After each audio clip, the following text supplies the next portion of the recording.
Okay, so we will continue with our PYQ series of polity. Now it's time for 2023 paper. Okay, so the most feared paper, 2023 paper.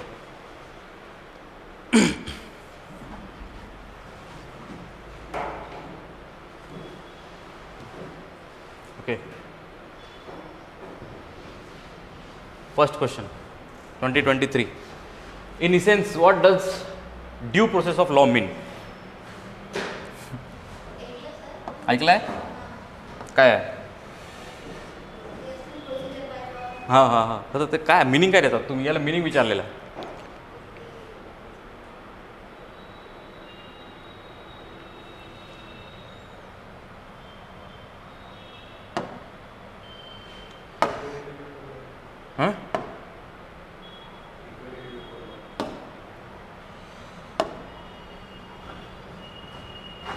हां, एक आहे due process of law,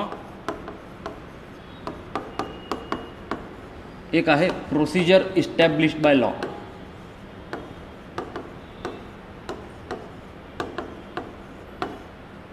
basically this is how judiciary will approach any case.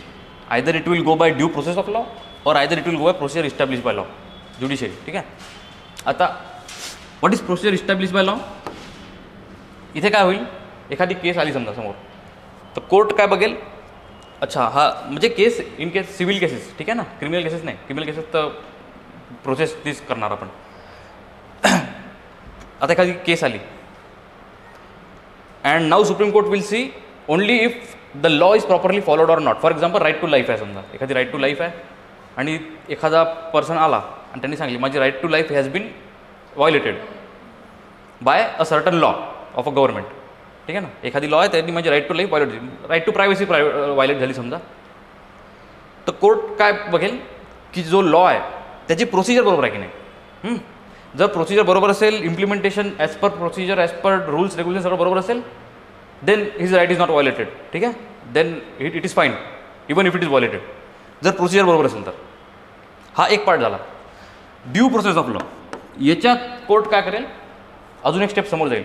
It will see the intention of making the law. ठीक आहे ना, ज्यांनी law बनवला, law मेकर्सनी, त्याचं intention बघतील ते की बेसिकली इंटेन्शन काय यांचा लॉ बनवला. ठीक आहे ना, म्हणून फक्त प्रोसिजर नाही बघू आपण, त्याच्या मागचं हेतू काय आहे, कसं काय डोक्यात आलं होतं की हा लॉ बनवला आपण, तर they can discard the law itself. ठीक आहे, ही प्रोसेस कुठे फॉलो होते, USA मध्ये. They are directly challenging their input behind the law. ठीक आहे ना, इथे काही नाही, प्रोसिजर बरोबर आहे, okay fine, you go head. तर आता प्रॉब्लेम काय आहे इंडियात. आता हे तर US ची केस आहे, फुल fledged due process of law, procedure establish by law. इंडियात आतापर्यंत हात चालत होता प्रोसिजर इस्टॅब्लिश बाय लॉ. ठीक आहे, UK मध्ये पण हेच आहे. पण आफ्टर मेनका गांधी केस, एक केस आहे सुप्रीम कोर्टाची, मेनका गांधी केस. आता we did not to go in detail. Supreme court has said procedure establish by law should be reasonable, म्हणजेच it should be due process of law. ठीक आहे, तर now we are also shifted to due process of law. आता कळलं तुम्हाला काय फरक आहे? म्हणजे due process is a wholesome process, तुम्ही सगळंच गृहीत धरत आहे. आणि प्रोसिजर इस्टॅब्लिश बाय लॉ म्हणजे बाय नॅरो प्रोसेस आहे, ओनली सीइंग द प्रोसिजर. आता बघा, what does due process of law mean? Procedure establish by law हे तर अपोजिट झालं, तर this is cancelled. Equality before law, this has nothing to with that thing. ठीक आहे ना, हे दोन तर इथेच कॅन्सल झाले. कन्फ्युजन A आणि C मध्ये आहे. आपल्याकडे आन्सर की नाही आहे UPSCची. ठीक आहे ना, अजून आलीच नाही. It will come in end of May after final result. तर आता प्रॉब्लेम आहे C आणि A मध्ये. काही आन्सर कीमध्ये C आहे, काहीमध्ये A आहे. काय म्हटलं C? Fair application of law. आता हे दोन्ही फेअर अप्लिकेशन कुठे येऊ शकतं, त्याच्यात येऊ शकतं. फेअरची डेफिनेशन नाही माहीत आपल्याला काय आहे नेमकी. आणि principle of natural justice. What is natural justice? म्हणजे one should not be witness in his own case, one should have opportunity to speak up against him if any accusation is there, he should not be जज in his own केस. या सगळ्या गोष्टी natural जस्टिसमध्ये येतात. Natural justice is a whole term it has a whole of meaning. Okay, this fair application of law seems to be a bit काय म्हणू आपण त्याला, म्हणजे बरोबर नाही statement. Fair application of law we cannot define it. So answer must be A. We don't know, it may be C, but it should be A. Okay. In India, prisons are managed by state governments with their own rules and regulations for day-to-day administration of prisons. हा question पुन्हा repeat झाला आहे. एकदा आला होता प्रिझनचा question. Prison is in which list? State list. तर मग बरोबर आहे का पहिलं statement? Prison is state list. So prisons are manage by state governments. This is right.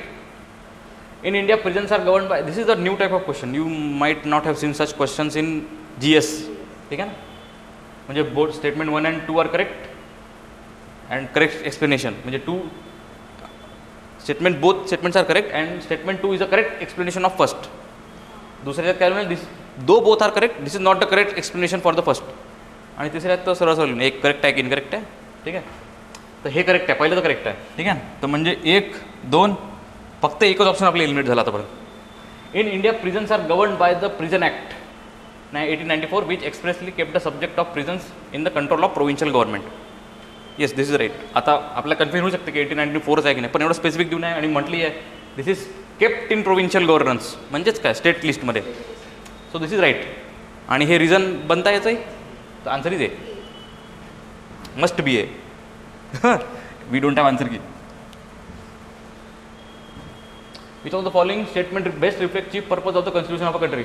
Now you give me the answer again.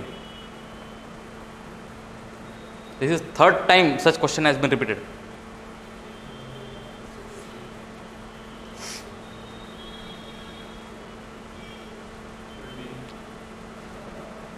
D. Constitution limitation. तिसऱ्यांदा आला आहे हे पुन्हा चुकवलं तुम्ही. दिस इज सी. ठीक आहे ना.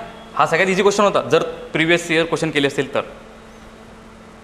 This is the most easiest question in this paper.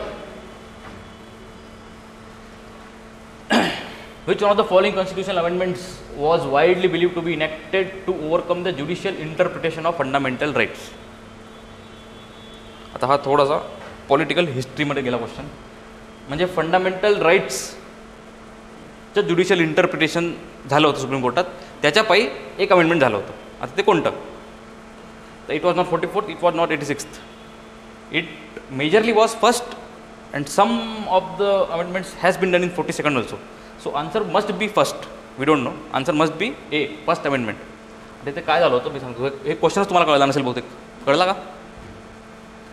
काय म्हटलं? Which of the following constitutional amendments widely believe to have enacted. म्हणजे कोणतं कॉन्स्टिट्यूशनल अमेंडमेंट इनॅक्ट झालं which overcame judicial interpretation of fundamental rights. म्हणजे fundamental राईट्सच्या अगेन्स्टमध्ये कोणीतरी गेलं कोर्टात.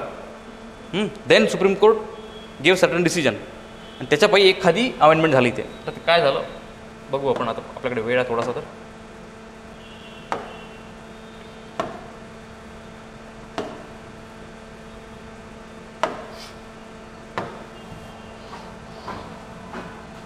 it was a fight between fundamental right and directive principles of state policy. हां, एक केस होती सुप्रीम कोर्टात, चंपकम दोराईराजन केस. चंपकम दोराईराजन केस होती एक. यात काय झालं होतं हे बघा. जे फर्स्ट अमेंडमेंट केव्हा झाली? 1951मध्ये. Okay. Till that amendment article 15 माहिती तुम्हाला? Article 15 fundamental right. What is article 15?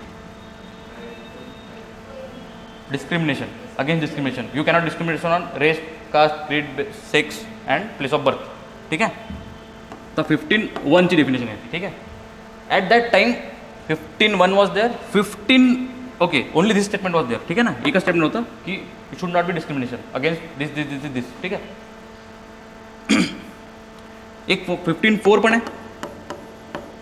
15(4) माहिती आहे काय? 15(4) is nothing but reservation. ठीक है. You should give preference or state should make provisions for socially economically backward sections of society if they are not properly represented. म्हणजे basically रिझर्वेशनच देणं आहे education इन्स्टिट्यूटमध्ये वगैरे. ठीक आहे. पण हा त्या फर्स्ट अमेंडमेंटच्या नंतर आलं. This was in first amendment. This was not before the first amendment. ठीक आहे. आता 1951मध्ये आपण फर्स्ट अमेंडमेंट व्हायचं आहे. सो वी डोंट हॅव 15(4) रिझर्वेशनचं काही हे नाही आहे, पण we do have DPSP, direct to principle of state policy.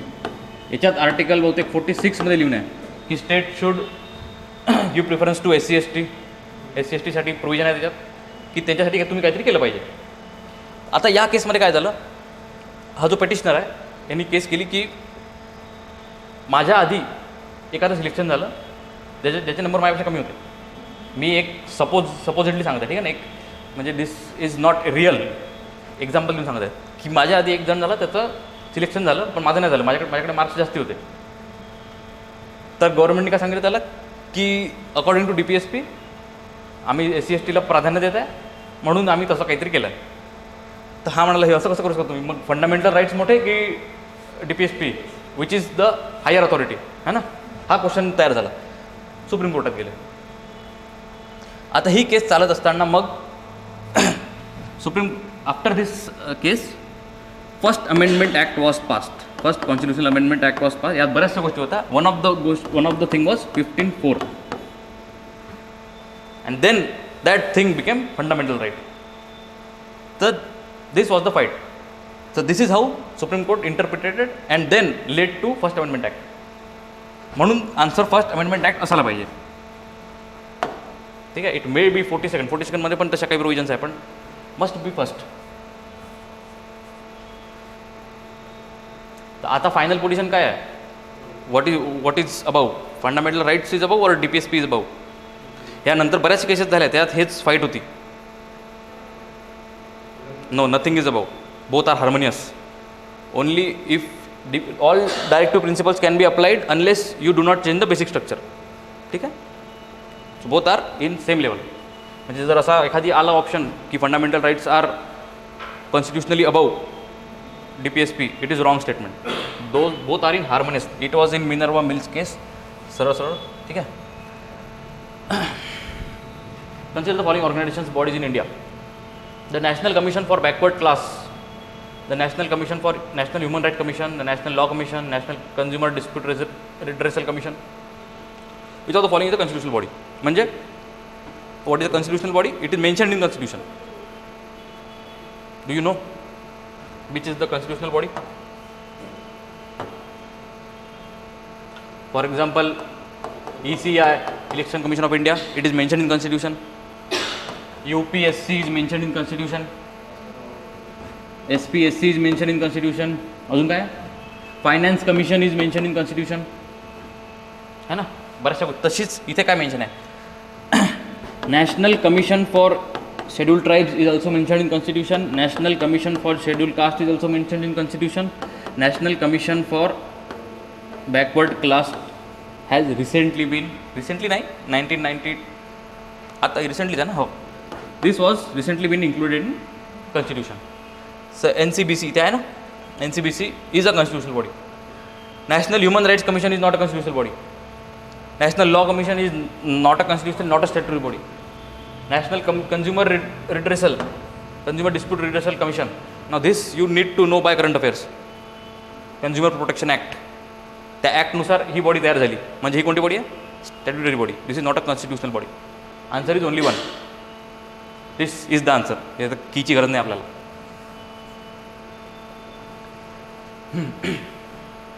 If the election of President of India is declared void by Supreme Court of India, all acts done by him or her in the performance of duties of his or her office of President before the date of decision becomes invalid.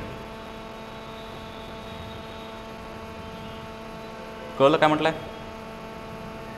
वाचा एकदा, खूप काही कठीण नाही. If the president election is declared void म्हणजे invalid झालं. President election was wrong, म्हणजे basically आता प्रेसिडेंट नाही आहे. All the acts done by him before that date of decision becomes invalid. No, it remains valid. नाही तर खूप confusion झालं असतं, ठीक आहे ना. This remains valid. This is wrong statement. नंतर election for the post of the president of India can be postpone on the grounds that some legislative assemblies have been dissolved by elections and yet to take place. What is the electoral college for president? प्रेसिडेंटसाठी कोण कोण vote करतात? हां, कोण कोण करतं, कसं करतात नाही. What is the colleague? Only elected MPs and MLAs, state गव्हर्नमेंटचे MLAs पण, माहिती आहे ना. तर तिथे काय म्हटलं आहे, election for the post of president can be postpone on the ground that some legislative assemblies have been dissolved and elections are yet to take place. म्हणजे काय म्हटलं आहे की प्रत्येक स्टेटमध्ये बहुतेक असेंब्ली आहेच नाही, एक तर डिझॉल्व्ह झालेली असेंब्ली किंवा तिथे इमर्जन्सी लागून आहे, स्टेट इमर्जन्सी टाईप, तिथे असेंब्लीच नाही आहे. जर तसं कंडिशन असेल तर election of president can be postpone असं म्हणणं आहे. This is also wrong. तसं काही नाही आहे.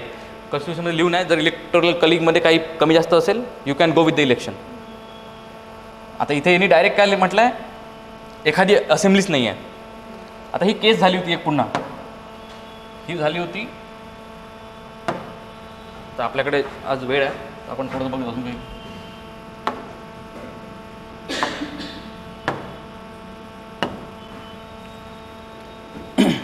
ही केस झाली होती इंदिरा गांधीच्या वेळेस. Fakhruddin Ali Ahmed, he was our president, he was once our president during emergency. He was a president elect, म्हणजे he was to be elected as president, not elected, he was a candidate. याच्यावेळी काय झालं, Gujarat assembly was dissolved before this election. Gujarat assembly was not in existence. तर अपोजिशनवाले गेले कोर्टात की एक असेंब्लीच नाही आहे आणि तुम्ही प्रेसिडेंट, एवढी मोठी असेंब्ली नाही आहे आणि तुम्ही प्रेसिडेंट इलेक्शन घेत आहे. This is wrong. But then supreme court says under article 143 their advisory jurisdiction, म्हणजे त्यांनी ॲडवाईज केलं, no you can go with this procedure, no need to wait for that assembly.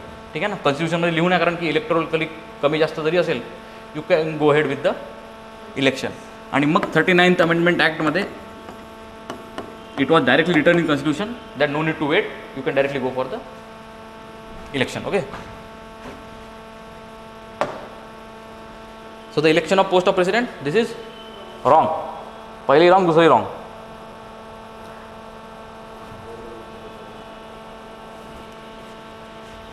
When a bill is presented to the President of India, the Constitution prescribes time limits within which he or she has to declare his assent. Bill कसं pass होतं, लोकसभा और Rajya Sabha, then next house, Lok Sabha और Rajya Sabha, then president will give it assent. तिथे काय mention केलं, constitution prescribes time limits to the president. No, constitution does not prescribe time limits. It is written as soon as possible. म्हणजे he as a pocket veto. माहिती आहे veto? What is a veto? काहीतरी रोखून धरणं. तर Indian president has that pocket veto. This is a pocket veto, no time limit. म्हणजे एखादी bill आलं त्यांच्याकडे, तो ठेवून बसेल. He has no answerable to anyone that, किती वेळ तो ठेवून बसेल. ठीक आहे ना. It happened once in Rajiv Gandhi's era. ठीक आहे. The answer is none.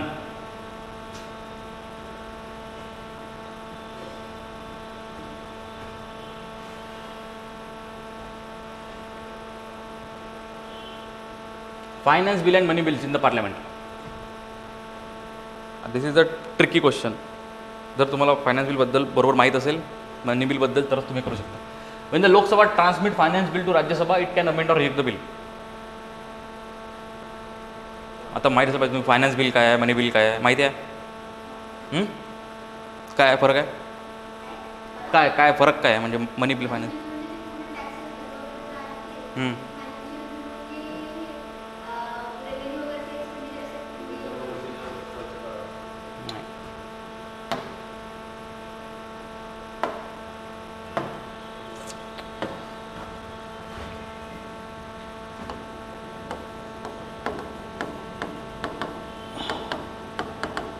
Financial bills, this is a superior term. म्हणजे याच्यात सगळं आहे. ठीक आहे. We call it financial bills related to money, असं समजा तुम्ही. यातला पहिला टाईप आहे money bill. Money bill, its definition is given in article 10110. Money bill, it is whatever is related to taxation, government guarantees or debts, then custodian of consolidated fund of India, contingency fund of India, माहिती आहे consolidated fund of India, त्याच्याशी related. Appropriation out of consolidated fund of India, expenditure out of consolidated fund of India, all the receipt received on consolidated fund and public account fund, या सगळ्या गोष्टी मनी बिलशी related आहे. 5-6 गोष्टी याच्यात. ठीक आहे.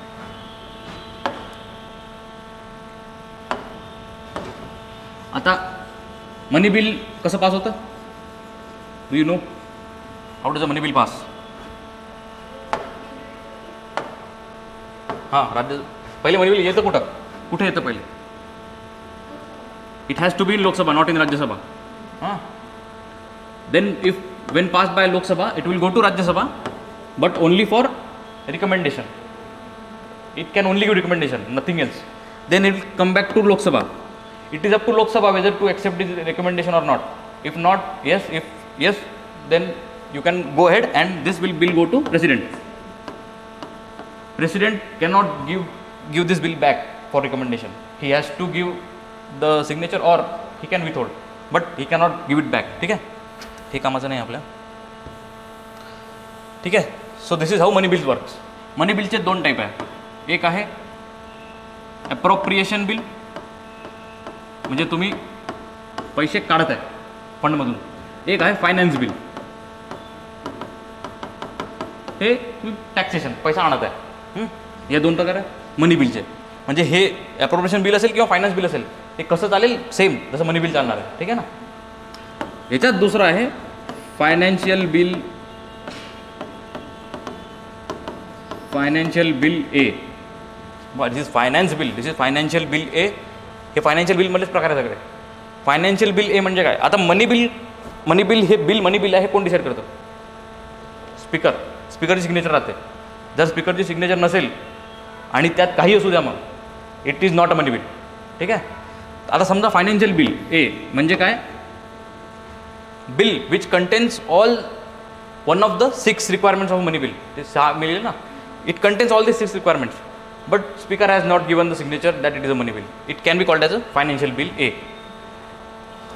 हे पण फक्त लोकसभेतच जाईल पहिले, on recommendation of president. Money bill also on recommendation of president. पहिले रिकमेंड होईल प्रेसिडेंटकडून. This will also by recommendation of president will go to Lok Sabha पहिले. Then it follows the normal process. Rajya Sabha has all powers as a ordinary bill. ठीक आहे ना. पण पहिले कुठे येईल? लोकसभेमध्ये. ठीक आहे. नंतर आहे तिसरं financial bill category B. Now these are not related with the 6 items but still has some kind of money in it involved. This is same as ordinary bill, फक्त प्रेसिडेंट कन्सिडरेशन कुठे लागेल तुम्हाला? At second stage, reading stage. ठीक आहे. हे काही important नाही आहे. तर सांगण्याचा अर्थ हे आहे की फायनान्स बिल आणि फायनान्शियल बिलमध्ये फरक आहे. Finance bill is a type of money bill. Financial bills are overall bills. ठीक आहे. आता बघा question. When Lok Sabha transmit finance bill म्हणजे काय आहे? मनी बिलच आहे जवळपास. You can treat it as money bill to the Rajya Sabha. It can amend reject it. No, this is wrong. When Lok Sabha transmits money bill to the Rajya Sabha, आता डायरेक्ट मनी बिलच लिहू ना, काही प्रॉब्लेमच नाही. It cannot amend or reject the bill. It can only make recommendation. ठीक आहे, fine. In the case of disagreement between Lok Sabha and Rajya Sabha, there is no joint sitting for the money bill, but a joint sitting becomes necessary for finance bill. Money bill साठी तर आहेच नाही. Finance bill also money bill. So this is also wrong. No joint sitting for finance bill. Joint sitting are for that category A and category B. त्यासाठी joint sitting available आहे. Finance bill साठी नाही आहे. ठीक आहे. The answer is only one because एकच statement correct आहे. बघा आता सगळे ऑप्शन तुम्हाला असेच भेटणार आहे. ऑप्शन बदलले आता 1 2 3 2 3 4 काही नाही राहिला आहे. सगळे ऑप्शन असे. Only 1 statement is correct, only 2 statements are correct, all the 3 are correct, none of the above is correct. तुम्हाला सगळे स्टेटमेंट माहीत पाहिजे. तुम्ही आता तुक्काच मारू शकत नाही. एलिमिनेशनच गेलं वाय आता. म्हणजे एलिमिनेशन टेक्निक कामाची नाही आहे आता. म्हणून you need to study a bit more in detail. ठीक आहे. तर आता लोकांना कन्फ्युजन कुठे झालं असेल? फायनान्स बिल, फायनान्शियल बिल म्हणून आन्सर लिहिलं असेल. तर मी माहीत नाही मी कसं लिहिलं, आता मलाच आठवत नाही. ठीक आहे ना. पण नंतर मी चेक केला पेपर तर ओके. कम्युनिटी रिझर्व वगैरे हे तर एन्व्हायरमेंटचं आहे. आपण एन्व्हायरमेंटमध्ये घेऊ. With reference to schedule areas in India. परत शेड्यूल एरियाज किती इम्पॉर्टंट आहे. Schedule 5. Consider the following statements. Within a state, the notification of an area as a scheduled area takes place through order of president. Yes, this is right. Schedule 5 all the area designated are by the president, only by president. The largest administrative unit forming a scheduled area is the district and the lowest is cluster of villages is the block. This is also right. आता हे तुम्हाला schedule 5 माहीत पाहिजे त्यासाठी. 1 and 2 are right. The chief minister of the concerned states are required to submit annual reports to the Union Home Minister on the administration of scheduled areas. No, it is the governor who send report to the president. ठीक आहे, तिसरं चुकलं. You need to know schedule 5, otherwise this will be tough. ठीक आहे, फक्त याच्यात easy काय आहे, हे आणि हे समजणं इझी आहे. This you may not know but this you should know. पण तरी पण आपला आन्सर येणार नाही, कारण की आता ते एलिमिनेशन टेक्निकच नाही उरली. परत तसंच आता supreme court of India has held in some judgements that the reservation policies made under 16(4). What is 16(4)? 15(4) होता एज्युकेशनसाठी reservation. 16(4) is in public employment. ठीक आहे ना, preferences in public employment, government ऑफिसेससाठी. Supreme court of India has held in some judgement that reservation policies made under 16(4) that is for reservation for public government offices of the Constitution of India would limited by the Article 335 for the maintenance of efficiency and administration. आता article 16(4) तर माहिती आहे आपल्याला. This is for public offices, reservation for public offices. Article 335 it says that whatever reservation you made in this article it should not hamper the efficiency of that department. ठीक आहे, efficiency hamper नाही झाली पाहिजे. तुम्ही reservation द्याल पण जर तुमची एफिशियन्सी कमी झाली तर that shall not be the case. This is what is written in this statement. Supreme court of India in some judgments has made 16(4) limited by article 335. ठीक आहे, article 335 limits 16(4). Article 335 of the constitution of India defines the term efficiency and administration. हे define the term आला आपण प्रत्येक वेळा बघितलं answer wrong होत आहे. कॉन्स्टिट्यूशन बहुतेकच मनी बिल डिफाइन्स, नाही का, पूर्ण 6 आयटम्स लिहून आहे. So money bill is defined by constitution but majority of the terms are not defined by constitution, they are mention in it. So if you get a statement which says constitutional defines something, it must be wrong. It most probably be wrong. Might be right, but most probably it will be wrong. So this statement is wrong. Constitution only mentions efficiency and administration. It does not define. So 2 चुकला. The answer is C. एकच स्टेटमेंटमध्ये 2 चुकला आहे. तुम्ही एक जरी statement अशा क्वेश्चनमध्ये तुम्ही एक जरी स्टेटमेंट चुकीचं तुम्हाला वाटलं ना, डायरेक्टली आन्सर येतं. कारण की फक्त एक 2च ऑप्शन असे आहे की त्याच्यात पहिलं चुकलं आणि दुसऱ्या याच्यात दुसरं चुकलं. ठीक आहे, so you need not to worry about the second statement जर एक चुकलं असेल तर. जननी सुरक्षा योजना. जननी म्हणजे मदर. ठीक आहे ना, जननी सुरक्षा योजना म्हणजे mother safehood. It is a safe motherhood intervention of the state health departments. आता ही स्टेटमेंट लॉजिकली आपण एलिमिनेट करू शकतो. कशी? जननी सुरक्षा योजना. आता प्रत्येक स्टेटमध्ये तर वेगवेगळे नाव असतील. हां, प्रत्येक स्टेटचं आपल्याला खरंच माहीत असणार आहे का? It is not a state health department. हे युनियनची स्कीम आहे, युनियन गव्हर्नमेंटची स्कीम आहे. ठीक आहे ना, this is wrong. Its objective is to reduce maternal and neonatal mortality among the poor pregnant women. Janani Suraksha तेच आहे ना, ते डेफिनेशनच आहे. First is right, second is wrong. Sorry, first is wrong, second is right. It aims to promote institutional delivery among poor pregnant women. Institutional delivery म्हणजे in hospital. It promotes, yes it promotes. Then only Janani Suraksha will be implemented. It's objective includes providing public health facilities to sick infants up to 1 year. This is not its main objective. Main objective is जननी सुरक्षा, not child health. याच्यासाठी वेगळी scheme आहे, शिशु सुरक्षा. शिशु सुरक्षा काय म्हणतो आपण त्याला? आता I am not able to pronounce it. ठीक आहे, so that is a different scheme. Only 2 options are correct. आता बघा, एखाद्याने क्वेश्चन सॉल्व करताना असं समजलं की पहिले 2 करेक्ट आहे, खालचे 2 चुकले, त्याचा पण आन्सर करेक्ट होईल. ठीक आहे ना. सो दिस इज म्हणजे एखादी तुका लागू शकतो. ॲनिमिया मुक्त भारत. यार हे करंट अफेअरचे क्वेश्चन कसे आले याच्यात? ठीक आहे. It provides prophylactic calcium supplementation for pre school children, adolescents and pregnant women. Okay, करत असतील provide. runs a campaign for delayed cord clamping at the time of childbirth. Now this was in news. Anime Amuk Bharat याच्यासाठीच. What is this? Campaign for delayed cord clamping at the time of childbirth. You know, umbilical cord at the time of childbirth. आधी ते पहिले लगेच कापत होते. आता त्यांना instruction भेटले की थोडंसं डिलेनी काप, काही सेकंद जाऊ द्या. So it will pass on all the nutrients to the baby. ठीक आहे. So this was a campaign run by this Anime Amuk Bharat strategy. Okay, this is right. This is also right. It provides for periodic deworming of children and adolescents. Yes, it also provides for deworming. It addresses non-nutritional causes of anemia in endemic pockets with special focus on malaria, hemoglobinopathies and fluorosis. पहिले बरोबर आहे, दुसरे बरोबर आहे, तिसरी बरोबर आहे, चौथंही बरोबर असायला पाहिजे माझ्या हिशोबाने. आन्सर की नाही आपल्याकडे. All should be correct. का? कारण की malaria इंड्युसेस anaemia.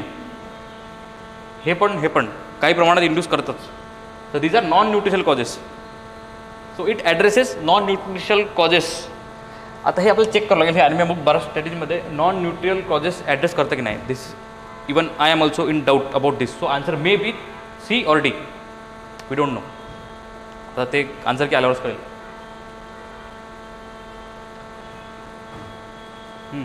India's public sector health care system largely focuses on curative care and limited preventive, promotive, rehabilitative care. सगळं केअरच करतो आहे आपण, प्रिव्हेंट काहीच करत नाही. प्रिव्हेंशन झालं तर आपण डेव्हलप स्टेट असतो आज. ठीक आहे ना. So this is right.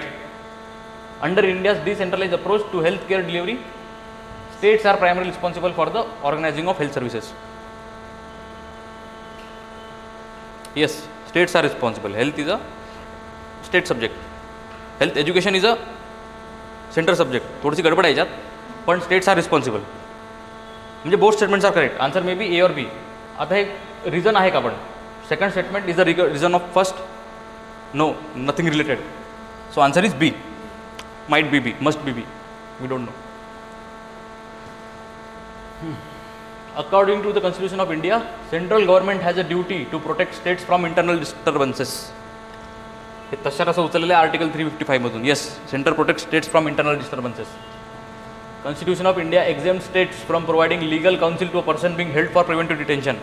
No, it's his fundamental right to get legal counsel. कोणी प्रिव्हेंटिव्ह असो किंवा डायरेक्ट डिटेन्शन असो. प्रिव्हेंटिव्ह डिटेन्शन म्हणजे you know what is preventive detention? हां, सस्पिशियस. म्हणजे त्यांनी काही ॲक्ट केलाच नाही आहे, पण still police will catch that guy under preventive detention. त्यांच्या हिस्ट्रीपासून. He may be a history sheeter. So this is according to constitution central government has. Okay, this is right. This is wrong. Constitution of India exempts. No, it does not exempt. According to the Prevention of Terrorism, POTA Act, confession of accused before the police cannot be used as evidence. No, it can be used as evidence. पण आता हा ॲक्टच राहिलेला नाही आहे, त्यामुळे काय माहिती statement आलं कुठून. पण it can be use as evidence to S P rank officer. So 3 and 1 is right, 2 is wrong. Only 2.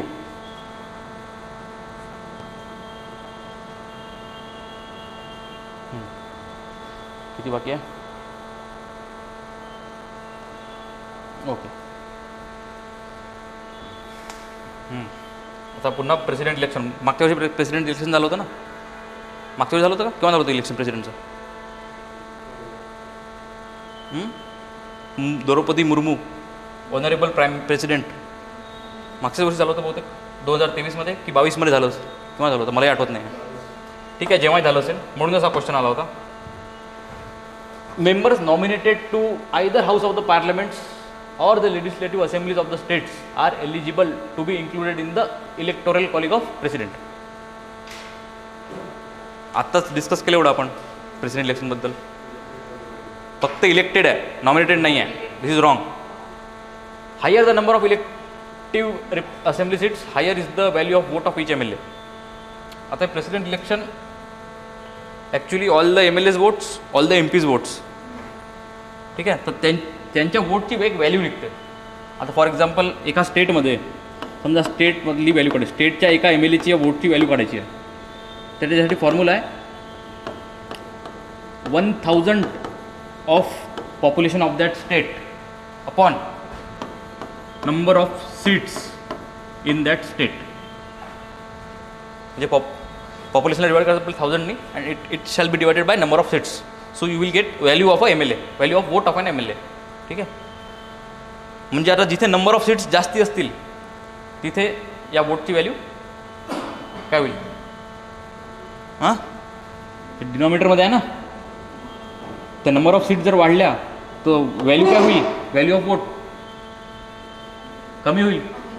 Inversely proportional आहे, ते डायरेक्टली प्रोपोर्शनल नाही आहे. आता बघा काय म्हटलं आहे, higher the number of elective assembly seats higher is the vote value. No, lower is the vote value. हे पण चुकलं, हे पण चुकलं. म्हणजे ऑप्शन काय राहिले आपल्याकडे? ओनली 1, ओनली 2, हे 2 तर गेले. Value of vote of each MLA of Madhya Pradesh is greater than of Kerala. आता हा क्वेश्चन माहीत नाही मला कसा आला, काय आला, त्यांना कसं माहीत असेल की आपल्याला पॉप्युलेशन माहिती आहे, हे सगळं माहिती आहे, या गोष्टी या स्टेट्समधल्या, वी डोंट नो. बट एक अंदाजा जर लावला आपण फक्त नंबर ऑफ सीट्सचा, कारण की इथे नंबर ऑफ सीट्स बोलला आहे ना तो, तर आपण फक्त तोच लावू. ठीक आहे, for now. Value of each MLA of Madhya Pradesh is greater than of Kerala. आता केरलामध्ये सीट जास्ती आहे की मध्य प्रदेशमध्ये सीट जास्ती आहे? असेंब्ली सीट्स मध्य प्रदेशमध्ये जास्ती आहे, जवळपास 228 सीट्स आहे. म्हणजे व्हॅल्यू कोणाची जास्त राहील? केरलाची. Value of vote of each MLA of Madhya Pradesh is greater, Kerala is greater. So we need not to see this, कारण की एकच ऑप्शन उरतं, मग एक कोणतं तरी एक करेक्टच आहे, कारण की इथे नन ऑप्शन नाही आहे. आता value of vote of each MLA of Puducherry is higher than that of Arunachal Pradesh. आता परत तुम्ही इथे जर अंदाजा लावला, Puducherry is very small, it's a union territory. Arunachal Pradesh is a state, ते इथे मेंबर जास्ती असतील, तर value of vote of Puducherry may be higher. पण जर आपण पॉप्युलेशन वाईज सगळं डिव्हिजन वगैरे केलं तर माहीत नाही काय आन्सर येईल. हां, आता हे कोण करत बसेल माहीत नाही मला, का बरं हा क्वेश्चन टाकला.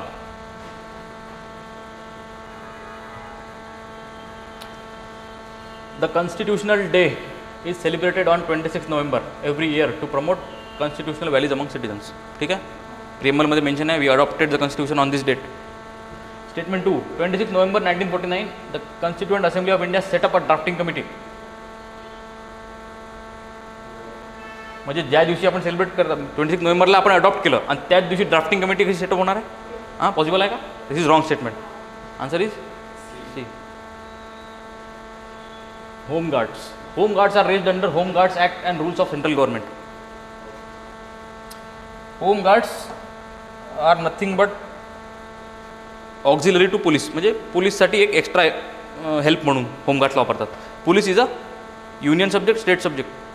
State home guards are also state subject. ठीक आहे ना, सेंट्रल गव्हर्नमेंट लिहून आहे. Answer is wrong. The role of home guards to serve and auxiliary force to police, हेच मी आता सांगितलं तुम्हाला. This is right. And to prevent infiltration on international borders, coastal areas, border wings, home guard battalions have been raised in some states. काही states international border पण आहे ना, त्यांच्या पण हेल्पसाठी म्हणजे सिक्युरिटी एजन्सीच्या हेल्पसाठी होमगार्ड्स आहे. ठीक आहे ना, कोणती असो, बॉर्डर फोर्स असो, कोणती असो.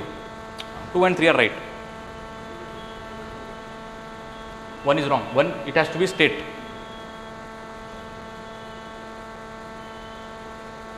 आता हे पण हा फॅक्च्युअल क्वेश्चन आहे, हा माहीत असेल तर असेल, नसेल तर you should leave this question. Unauthorised bearing of police or military uniforms, this is covered under official secrets act. This is right. Celebratory gunfire, लग्नातली gunfire, which can endanger personal safety or of others, arms act. Yes, हे आपण अंदाजा लावू शकतो. This may be arms act. Knowing misleading otherwise interfering with the police officer of a military office when engaged in the duties. Indian evidence act, no, it is not in. Military आली तर Indian evidence act काही खूप कामाचा राहत नाही भाऊ, हा अंदाज आहे माझा. ठीक आहे, this is wrong statement. Answer is 2. 3 and 1 is right, second is wrong. पण हा परत फॅक्च्युअल क्वेश्चन आला, हा कठीण होता, म्हणजे माहीत असलं पाहिजे होतं आपल्याला.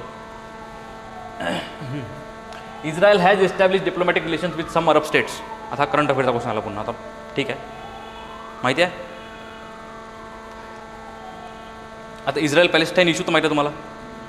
तर पहिलेपासूनच इस्रायल वर्सेस अरब हे पहिलेपासूनच सुरू आहे. ठीक आहे ना, इस्रायल अरब वॉर्स पण झाले बरेच. पण recently some diplomatic relations have been done with some Arab states, mainly UAE सोबत सगळ्यात पहिले झालं होतं. UAE, सौदी अरेबिया वगैरे आहे. So this statement is right. Then Arab peace initiative mediated by Saudi Arabia was signed by Israel and Arab League. Arab Peace Initiative was mediated by Saudi Arabia, is signed by Arab League but not yet signed by Israel. ठीक आहे, answer is only one. आता अरब piece इनिशिएटिव्हमध्ये अशा काही गोष्टी आहे की ज्या Israel मान्य करू शकत नाही सहजासहजी, त्याच्या टेरिटरीवर थोडासा धोका होऊ शकतो. सध्या ते आता ते निगोशिएशन स्टेजवर आहे, कधी पण होऊ शकतं. ठीक आहे ना. Statement 2 is wrong, 1 is right. स्पोर्ट्सचे क्वेश्चन जरा यायला लागले आता. Major Dhyan Chand award, Dhyan Chand Khel Ratna award, formerly known as Rajiv Gandhi Khel Ratna award. इतक्याच बदल झाले. ठीक आहे. For the most spectacular and outstanding performance by sports person over a period of last 4 years. Yes, it is right. Last 4 yearsसाठीच आहे. ठीक आहे. Arjun award for the life time achievement bye sports person. No, not life time achievement. This is again for 4 year period. ठीक आहे. पहिलं बरोबर आहे, second wrong. Dronacharya award 2 coaches, ते बरोबर आहे. Rashtriya Khel Protsahan Puraskar to recognise the contribution made by sports person even after retirement. No, हे प्रोत्साहन देणं आहे खेळाला. हां, it is mainly given to organisations, not of sport person. ठीक आहे. 4th is wrong, second is wrong. Answer is 3 and 1, म्हणजे only 2. Indian chess olympiad was held in 2022, म्हणून हा क्वेश्चन आला होता. First time chess olympiad was held in India. Yes, it was first time. Official mascot was Thambi. This is also right. A trophy for the winning team, this is a Tamil word. चेन्नईमध्ये झाली होती conference नाही काय, olympiad. The trophy for the winning team in the open section is the Vira मेंचिक cup. The trophy for the winning team in the women section is the Hamilton Russell cup. Actually these are interchanged. हे दोन्ही statement चुकले. आता हे पण हा factual question आहे. तुम्हाला बहुतेक हे 2 माहीत असेल, पण हे 2 नसतील माहीत तर प्रॉब्लेम होऊ शकतो. ठीक आहे. Answer is only 2. So this sums up our polity discussion. Okay. So now we will start with geography environment combined in next class, because geography is a part of environment is a part of geography. Okay, so geography environment combined we will start.